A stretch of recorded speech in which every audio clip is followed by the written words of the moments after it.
Pemanasan global merupakan isu yang menjadi perhatian dunia saat ini dan menjadi sebuah tantangan besar yang sedang dihadapi oleh dunia dan negara Indonesia.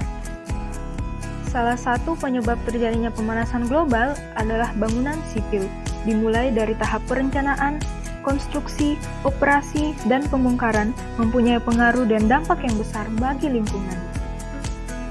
Berangkat dari Peraturan Menteri PUPR RI Nomor 05-PRT-M-2015 tentang Pedoman Umum Implementasi Konstruksi Berkelanjutan, maka konsep pembangunan jalan hijau muncul sebagai salah satu solusi dalam mewujudkan terselenggaranya konstruksi jalan yang berkelanjutan.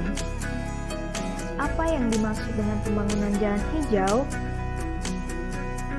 Adalah sebuah gerakan berkelanjutan yang mencita-citakan terciptanya konstruksi jalan sejak tahap perencanaan, pelaksanaan, dan pemakaian produk konstruksi yang ramah lingkungan, efisien dalam pemakaian energi dan sumber daya, serta berbiaya rendah. Tujuan dari pembangunan jalan hijau yaitu terwujudnya prasarana jalan yang berwawasan akan lingkungan, menambah pengetahuan dari pelaku jasa konstruksi, dan menumbuhkan kesadaran akan penerapannya pada pekerjaan pembangunan jalan. Manfaat yang akan diperoleh: pengetahuan bertambah, kerusakan dari lingkungan berkurang, dan adanya keseimbangan antara pembangunan jalan dan lingkungan. Beberapa masalah yang ditemukan di lapangan yaitu ketidakseimbangan antara galian dan timbunan, air melimpas ke badan jalan, timbunan yang terkena tanaman, suara bising, polusi udara, dan pengelolaan limbah yang kurang baik.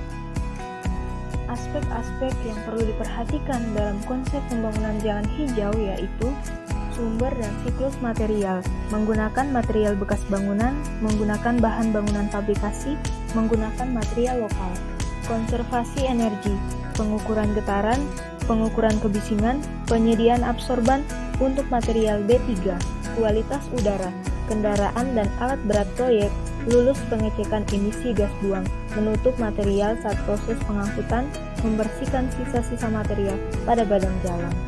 Kesehatan dan kenyamanan dalam proyek, mengurangi dampak asap rokok terhadap udara, mengurangi polusi zat kimia yang berbahaya, menjaga kebersihan dan kenyamanan lingkungan proyek. Dan manajemen air, mencegah limpasan aliran air menuju badan jalan, penghematan konsumsi air, melakukan daur ulang pemakaian air. Mari wujudkan pembangunan berwawasan lingkungan demi generasi masa depan.